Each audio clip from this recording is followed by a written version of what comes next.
So did any of y'all see the Mariah Carey performance on New Year's? She performed on Dick Clark's Rockin' New Year's with Ryan Seacrest. She performed 3 songs. I did not see the whole performance. She had just started Emotions when I saw it, and from what I saw, it wasn't good. It was a mess. But one of the first things she said during the performance was no music, so she couldn't hear the music. And she specifically had told the sound engineers while she was talking throughout the whole Emotions performance to turn on her monitors, because without your in-ears you can't hear nothing.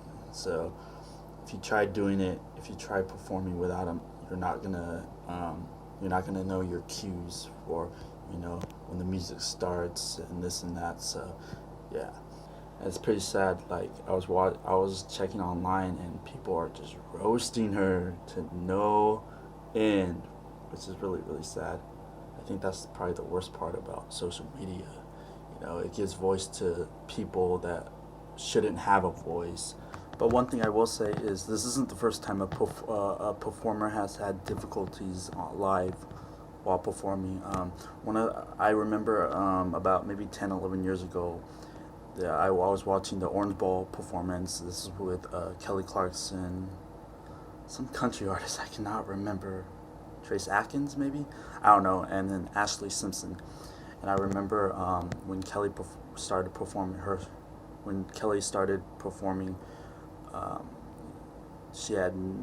mic was not working properly, so all you could hear was the backing track start and no sound, nothing. And I believe it's on YouTube. Like, you could check that out. I haven't seen the performance since it aired on TV, but I do remember them bringing her another mic midway through her performance so she could finish out her performance. And then when Ashlee came on, she got roasted for that because she was off beat.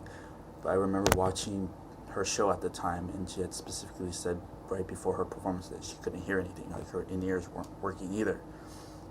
So, and then at the end of her performance, she got booed for it. She performed one more song, We Belong Together, but I saw a little bit of it from what I saw online, a little bit of that performance, and to me it just sounded like a backing track the whole time. They say she was lip-syncing it, but I don't believe it was live in the first place. I do believe she did pre-record some of her live vocals, like her runs and stuff, but other than that, I think they just turned on a backing track since she was already having technical difficulties. But honestly, if that was me, I probably wouldn't even gone on. Like, if I already knew my in-ears weren't working, and why even go on? Why did they not fix the problem if they knew ahead of time? Supposedly they did right before she went on. She said that they weren't working. So why didn't they fix it? Why didn't they go to a commercial break to try to fix the problem before she went on? Sort of like they're trying to sabotage her performance, which worked, because at the end of it, she walks off and you can tell she's visibly mad about the situation. Do y'all see the Pitbull New Year's Eve special that they were doing? Salt and Pepa was performing at that same time that Mariah was. They were performing Push It, and that performance was dope. Did any of y'all see it? Like, the ending, you gotta wait for it, and then you see Salt and Pepa and Spin come from behind, and with the crowns, and then their 1987 jackets from the Push It video. It's dope. I've actually seen them twice in concert, so that's like a routine that they always do. They put them on first, not at the end, but it was a really good performance. And to be honest, he had some really great old school artists like Coolio, Naughty by Nature, and some of my favorite artists. Snoop Dogg performed. Queen Latifah also hosted it.